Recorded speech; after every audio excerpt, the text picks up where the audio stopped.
It is Monday, the 29th of January. My name is Jason Allen, and I am going to go over the Coachella Valley statistics for real estate. It's late in the day. I am so sorry for not posting this earlier. Some days stuff happens and it gets away from you. So here we are, late in the afternoon, about 5 o'clock. Here's a funny thing. The numbers haven't changed. So I share my screen, I go over the numbers, and because I do it every Monday and I focus on one of four cities, in a month when we have 5 Mondays, I go ahead and just do Valleywide. So 1 second, I'll bring up my screen. Here we go. For those of you that understand the geography, the 9 cities that constitute the Coachella Valley are wrapped up into this one report. And I do single family dwellings, then I cut over to condos. I'll dive right in. Unit sales are up Valleywide month over month. So December 23 versus December 22, we see an 8.9% increase in overall unit sales for single family houses. The median sales price is at 665. That's up 3.1% December 22 over December 23. And our inventory is up 10% of last year. Before I go any further, let me just tell you, our market is actually very healthy. We are seeing sale units going up. We are seeing our median sales price go up, and we are seeing our inventory go up marginally. It's not doubled, it's not quadrupled, it's not something fantastically large. And that's reflected if I skip ahead and I go month's supply of inventory is just at about 4.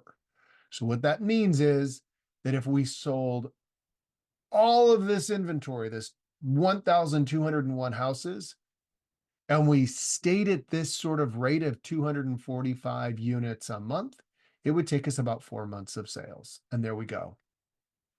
Going over the next numbers. Days on market has actually gone down this December versus December 22. So we're at 51 days. And let me tell you, pre-COVID, it was common for us to sign a 6-month listing agreement, and you would expect your house to sell somewhere in 120 to 150 days. 51 days is not a big deal. We went into a hyper market during COVID and things sold in 10 days and 15 days. Abnormal market, this much more consistent with what we're seeing around the country in most markets. Sales to list price, almost 97%. So this is a statistic, an aggregate of average of all the home sales. And on average, people are getting almost what they're asking. Now, in order to get to this number, I always jump down and show that 36% went over asking. So that means a fair portion went below asking to bring us to this average. In this case, 94.9, so 95% rounding up, of home sellers had to take a price reduction and then they sold. And on average, they got about 5% of what they were, 5% less than what they were asking. I already mentioned the 36.3% sales over asking, month supply, and the median sales price per square foot is 5.2% higher this December than the previous December at $342 a square foot. These are really good numbers. 39% of sales went within the first 30 days, 69% within 60 days, 86% within 90 days. That leaves us 14% that may still be on the market as we're talking. And then we go over to condos. Unit sales down year over year, month over month, they went up. Last month was 93, this month was 96. So we are seeing fewer condos selling.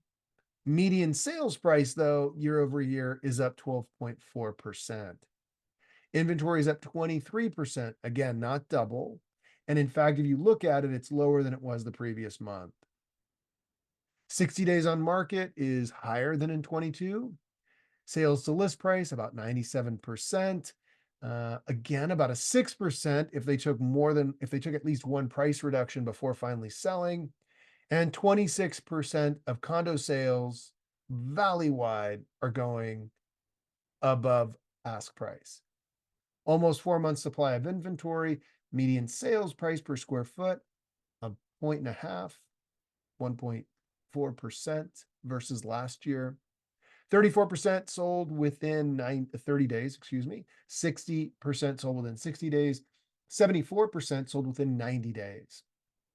Now, all of that is to tell you that we have a healthy market. Don't read the headlines. Come here and see.